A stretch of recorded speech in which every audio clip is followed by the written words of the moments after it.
Ayan na po, nakagawa ng paraan. Init.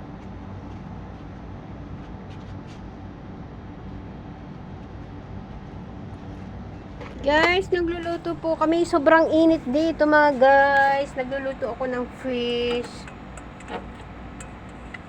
Pero sobrang init naman dito. Yung driver namin walang bubong.